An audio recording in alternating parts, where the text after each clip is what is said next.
새해 첫 주일 신년주일을 맞이했습니다. 오늘부터는 새해를 맞이하여서 출애굽기 이야기를 함께 나누려고 합니다. 10번째 재앙 그리고 6월절 이야기로부터 시작을 해서 시내산에 도착하기까지의 이야기 10번에 걸쳐서 말씀 시리즈로 우리 강해하고자 합니다. 광야에서 주시는 하나님의 말씀으로 우리 모두 이 광야의 영성을 다시 회복하면서 시작하면 좋겠습니다. 출애굽기 이야기는 400년간 애굽의 종으로 살던 이스라엘 백성들이 광야로 떠나는 여정이지요. 비록 노예의 신분이었지만 말만 잘 들으면 밥을 먹을 수 있었던 그 익숙했던 애굽을 떠나 광야로 떠난다는 것은 이 자유인이 된다는 점에서는 분명히 기쁨과 감격이 있는 여정이었지만 당장 눈앞에 먹고 사는 문제를 생각하면 전과는 비교할 수 없는 혹독한 시련이 기다리고 있던 고생길이었습니다. 그런 고생길은 어찌 보면 저와 여러분의 그 신앙의 여정과 비슷하지 않습니까? 예전에 예수님을 알지 못하던 때 내 맘대로 살던 그때를 생각하면 그때는요 불편할 게 많이 없었습니다. 일요일에도 마음 편히 자고 쉬고 자기 개발도 하고 굳이 예수님 믿지 않아도 함께 어울릴 친구가 있고 돈이 있고 시간이 넉넉히 있으면 아쉬울 것이 전혀 없었습니다. 그런데 예수님 믿고 신앙생활하다 보니 조금씩 불편해지는 것들이 생긴 거죠. 황금 같은 일요일 오전에 다른 약속은 절대 못 잡고 또 주일 때문에 토요일 밤도 그렇게 맘 놓고 놀지 못해요.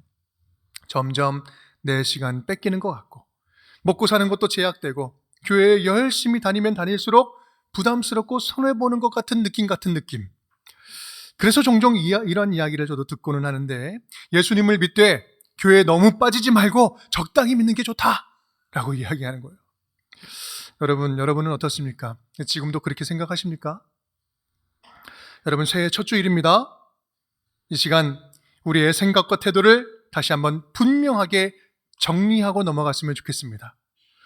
편안한 애굽의 잡신을 따르는 노예 생활을 계속해서 할 것인가 아니면 고생스럽지만 하나님의 복된 자녀답게 광야로 나아갈 것인가 무엇을 더 복된 길로 여기면서 선택하면서 살아갈 것인가 여러분 주님과 동행하는 광야길이 먹을 것이 있는 애굽보다 복된 길인 줄 믿습니다. 우리가 잘 알듯이 이 광야의 히브리어는 미드바르인데요.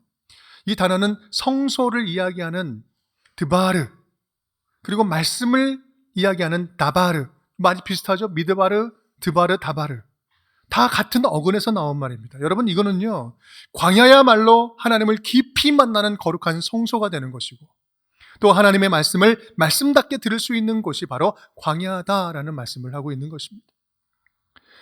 우리 하나님과 동행하는 이 광야길이 우리의 믿음을 다시 새롭게 할 수 있다라는 말씀을 드리는 것이죠. 그런 점에서 오늘부터 시작되는 출애굽 말씀이 새해를 시작하는 저와 여러분에게 이 출애굽 광야의 영적인 야성을 다시 회복해 하는 귀한 말씀의 시간 되기를 주님의 이름으로 축복합니다.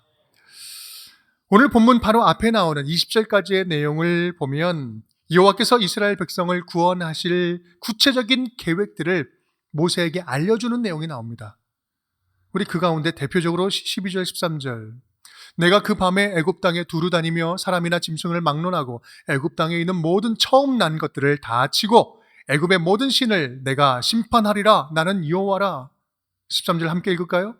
내가 애굽 땅을 칠 때에 그 피가 너희가 사는 집에 있어서 너희를 위하여 표적이 될지라.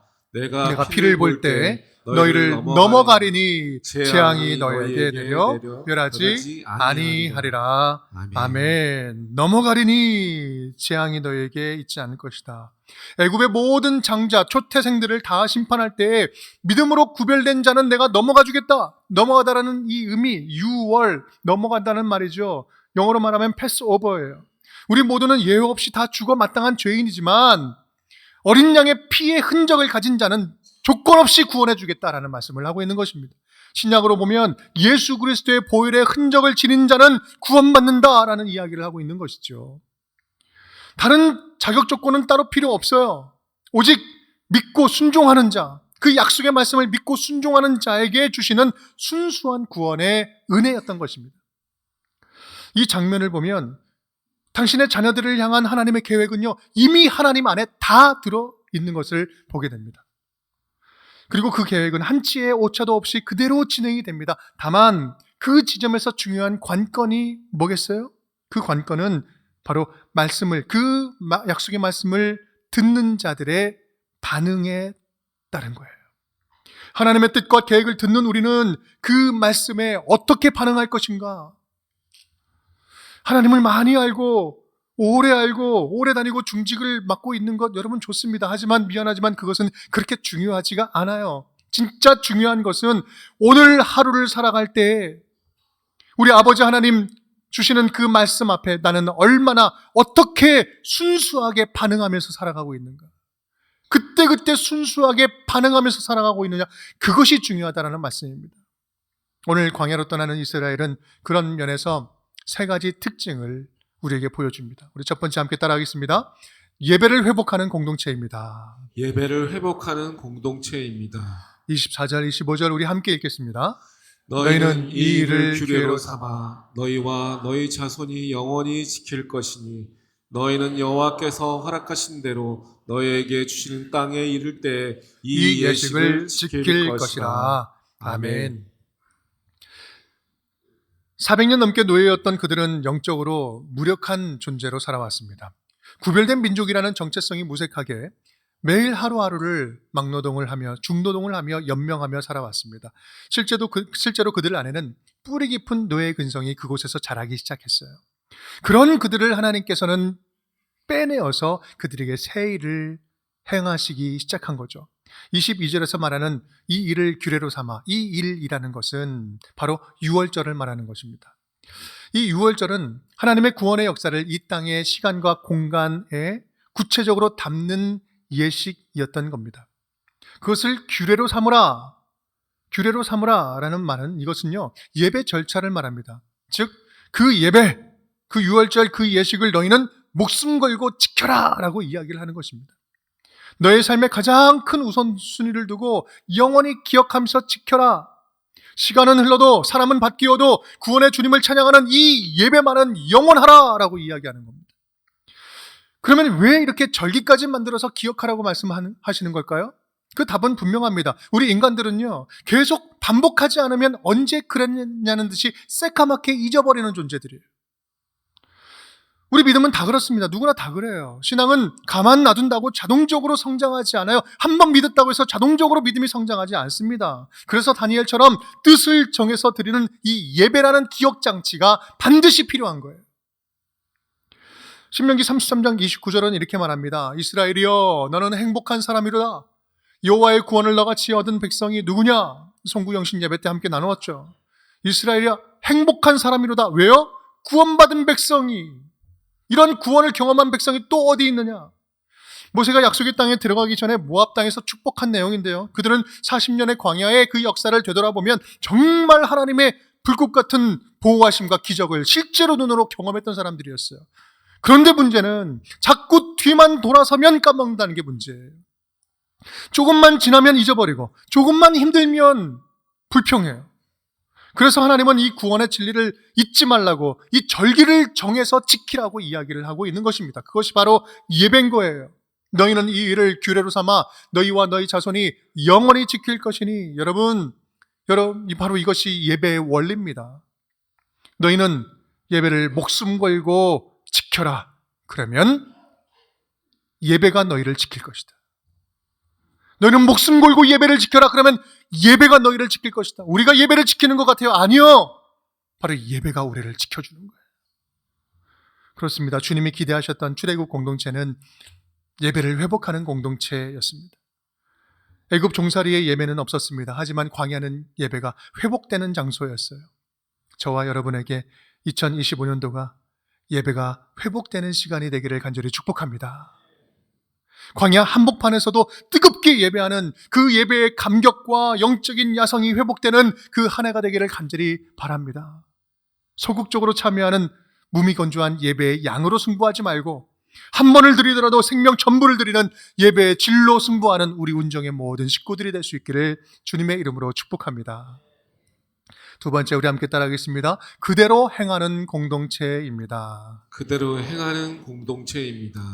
21절, 28절 함께 읽겠습니다. 모세가 이스라엘 모든 장로를 불러서 그들에게 이르되 너희는 나가서 너희의 가족대로 어린 양을 택하여 유월절 양으로 잡고 이스라엘 자손이 물러가서 그대로 행하되 여호와께서 모세와 아론에게 명령하신 대로 행하니라. 아멘. 하나님의 그 구체적인 약속의 말씀을 들은 모세는 장로들에게 받은 말씀을 가감없이 전합니다. 모세의 말에는 더함도 덜함도 없었어요. 귀에 담겨진 그대로 전합니다.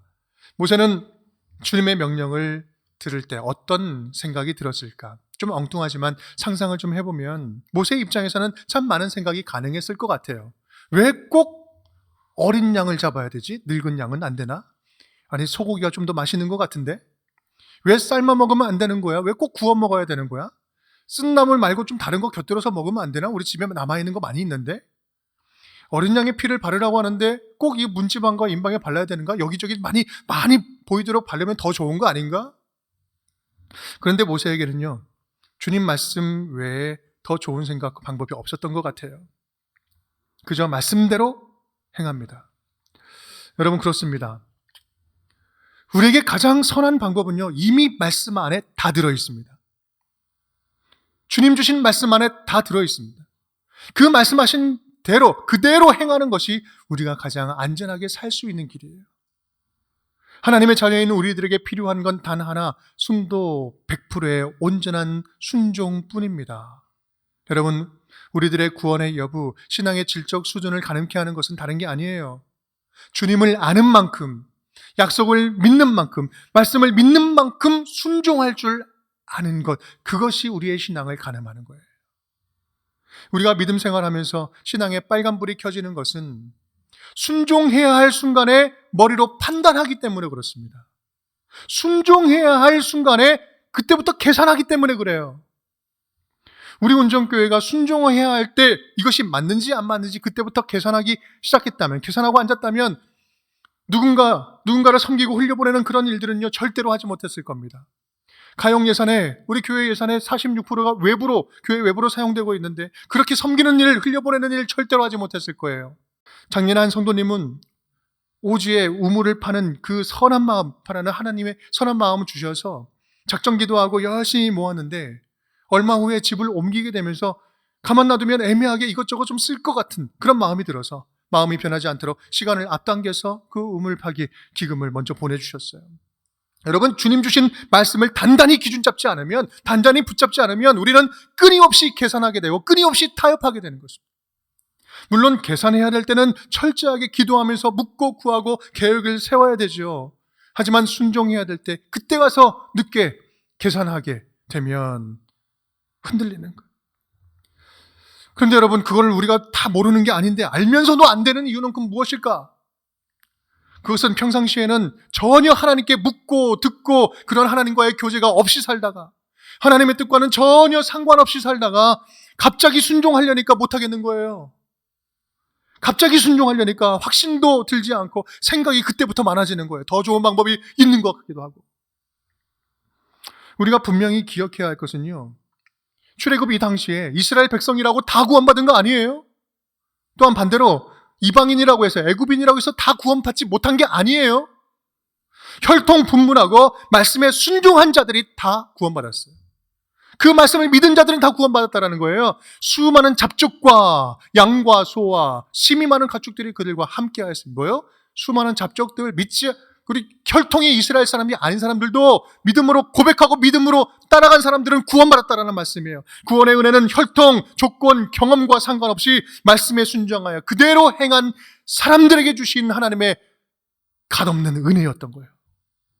사랑하는 여러분, 새해에는 먼저 저와 여러분에게 주님의 음성을 잘 알아들을 수 있는, 알아차릴 수 있는 영적인 귀가 열릴 수 있기를 간절히 축복합니다. 말씀을 분별할 수 있는 은혜 주시기를 간절히 바라요.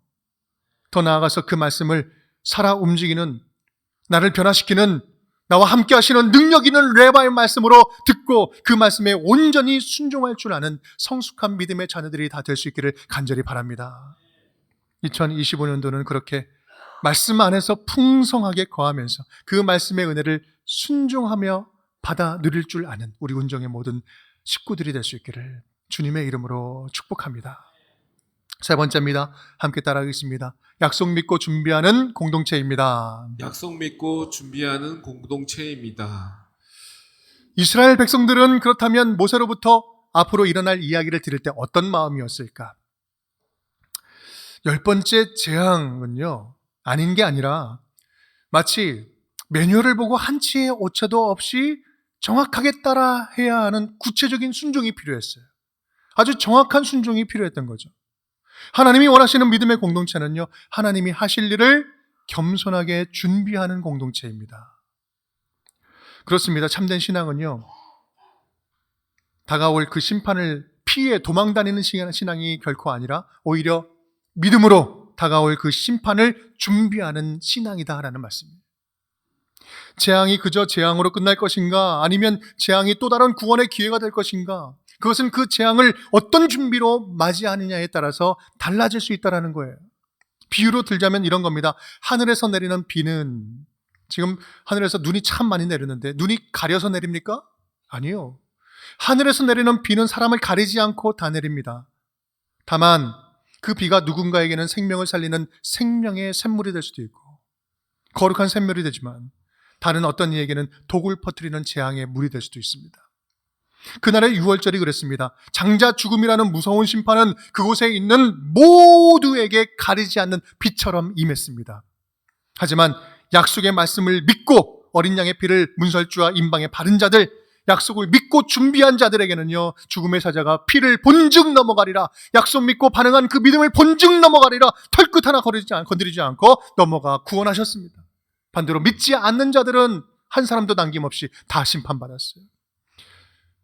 이런 거죠. 너희에게, 지금 너희들에게 내가 준 약속이 있느냐? 너에게는 내가 준 약속이 있느냐? 너희는 그 약속을 믿고 내일을 준비하고 있느냐? 여러분, 주님 주신 이 약속의 말씀이 생명이라는 말씀이에요. 여러분, 이것을 잘 생각해야 됩니다. 사실 우리에게 오는 축복도 재앙도 한 끗 차이예요. 우리에게 일어나는 모든 좋은 일들과 나쁜 일들도요, 분명한 것은 한없는 축복 같지만 그것이 재앙이 될 수도 있고, 또 처참한 재앙 같지만 그것이 오히려 축복의 기회가 될 수도 있다라는 말씀이에요. 이유가 뭡니까? 모든 역사의 주권이 우리 아버지 하나님께 있고 하나님의 통치가 이 땅을 다스린다고 믿는다면 그 통치 안에서는 하나님이 이 땅을 불쌍히 여기시고 치유하고 회복하시고 하나님 나라가 되게 하시려는 하나님의 무한한 사랑과 구원의 열정이 반드시 그 안에 있기 때문에 그렇습니다. 즉 지금은 힘들어도 반드시 하나님이 지금의 이 암울함을 역전시키시고 거꾸로 가는 이 역사를 반전시켜 주실 줄 믿기 때문에 그렇습니다. 최근에 많이 회자되는 말 가운데 하나가 화무 11홍 권불 10년일 것입니다. 오래 영원한 피는 곳이 없고 영원한 권세 없다라는 것이죠. 그런데 참으로 어리석은 인간들은 손바닥으로 하늘을 가리면서 잘난 체하다가 심판을 받죠. 최근에 당황스럽고 가슴 아픈 일들이 너무 많이 일어나고 있습니다. 생각해보면 21세기 한국에 이러한 재앙이 또 있을까? 하지만 여러분, 그럼에도 불구하고 분명한 것은 여러분, 이 대한민국 이 나라, 사람이 다스리기 전에 주님이 다스리는 나라요, 주님의 통치가 임하는 나라인 줄 믿고 하나님의 지혜를 구하고 불쌍히 여겨주시기를 우리가 눈물로 구하면서 나아간다면 피를 본즉 넘어가리라, 피를 본즉 넘어가리라. 이 재앙 같은 혼란스러움도 하나님의 은혜로 분명히 전화 위복될 줄 믿습니다. 이번의 위기를 우리 한국교회의 모든 믿는 자들이 겸손히 있는 자리에서 말씀을 실천하고 겸손하게 나라를 섬기면서 먼저 깨어 기도하고 정직함으로 우리가 살아가는 그 현장부터 정화시켜 나아간다면 오히려 지금보다 더 성장하고 믿음직한 나라가 되는 기회가 되지 않겠습니까? 그래서 더욱 책임 있게 나라를 위해서 기도해야 할 사명이 저와 여러분에게 있는 거예요. 그러하기에 어떤 비판보다도 기도가 더 앞서는 우리 모두가 되기를 간절히 바랍니다. 또한 어제까지 우리나라 전역은요, 국가 애도 기간이었습니다. 제주항공 여객기 참사로 전 국민이 큰 충격에 빠졌고 유족들은 하루하루를 말할 수 없는 고통 가운데 견디기 힘든 황망한 시간을 보내고 있습니다. 너무나 가슴 아픈 일입니다. 여러분, 이 극심한 유족들의 고통을 우리가 무슨 말로 위로할 수 있겠어요? 어떻게 해석할 수 있겠습니까? 여러분, 이 참사는 해석할 수 있는 일이 아니라 그저 함께 아파하면서 유족들의 그 피눈물 나는 그 마음을 함께 품고 함께 곁에서 울어주면서 온 나라가 마음을 함께 모아서 위로해야 될 때 아니겠습니까? 예수님도 그렇게 눈물로 위로하셨죠. 죽은 친구 나사로의 그 문 앞에서, 무덤 앞에서 애통해하는 가족을 바라보시면서 이 세상을 고통스럽게 하는 이 죽음의 권세를 바라보며 분노하고 탄식하면서 끝까지 우는 자들과 함께 울며 부활의 소망을 선포하셨어요. 나사로야, 나오느라. 부활의 영광을, 부활의 모습을 보여주셨어요. 너희는 마음에 근심하지 말라. 하나님을 믿으니 또 나를 믿으라. 내 아버지 집에 거할 곳이 많도다. 아버지 나라 보면 거할 곳이 많도다. 그 영원한 곳에서 우리는 다시 만날 날이 있습니다 라는 거예요. 이 땅의 삶이 끝이 아닙니다. 그러니 너무나 고통스럽지만 우리 이겨내 봅시다. 예수님의 그 위로가 사고로 슬픔 당한 모든 분들의 눈물을 닦아주시기를 간절히 바랍니다. 사랑하는 여러분, 우리로 하여금 이 불완전한 세상 속에서 끝까지 견디고 버티고 이기게 하는 힘이 무엇입니까? 이 세상은 너무나 불완전해요. 너무나 혼란스럽습니다. 해답이 없어요. 이런 세상 속에서 우리가 끝까지 이기게 할 수 있는, 견디게 할 수 있는 힘이 무엇이에요? 그것은 바로 하나님이 주시는 약속의 말씀입니다. 반드시 성취될 하나님의 그 성취의 약속 우리에게 있는 거예요. 지금 두려움 가운데 빠져 있는 분들 계십니까? 두려워하지 말라. 내가 너와 함께함이라. 놀라지 말라. 나는 내 하나님이 됨이라. 내가 너를 굳세게 하리라. 참으로 너를 도와주리라. 참으로 나의 의로운 오른손으로 너를 붙들리라. 주님께서 주신 약속의 말씀으로 두려워하는 마음을 붙잡고 계신 줄 믿습니다. 낙심에 빠진 분들 계십니까? 내 영혼아, 내가 어찌하여 낙심하며 어찌하여 내 속에서 불안해하는가? 너는 하나님께 소망을 두라. 그가 나타나 도우심으로 말미암아 내가 여전히 찬송하리로다. 주님 도와주실 줄 믿습니다. 실패와 패배감에서 좀처럼 일어나지 못하는 분들, 아직 넘어져 계신 분들 계십니까? 사랑하는 자여, 내 영혼이 잘된 것 같이 내가 범사에 잘되고 강건하기를 내가 간구하노라. 우리 예수 그리스도 중보자 예수님께서 지금 하늘보좌 우편에서 우리를 위해, 넘어져 있는 우리를 위해서 지금 중보하고 계신 줄 믿습니다. 감당치 못할 재앙이 지금 여러분 엄습하고 있습니까? 내가 애굽 땅을 칠 때 그 피가 너희가 사는 집에 있어서 너희를 위하여 표적이 될지라. 내가 그 피를 볼 때에 너희를 넘어가리니 재앙이 너희에게 내려 멸하지 아니하리라. 주님 주신 약속의 말씀이에요.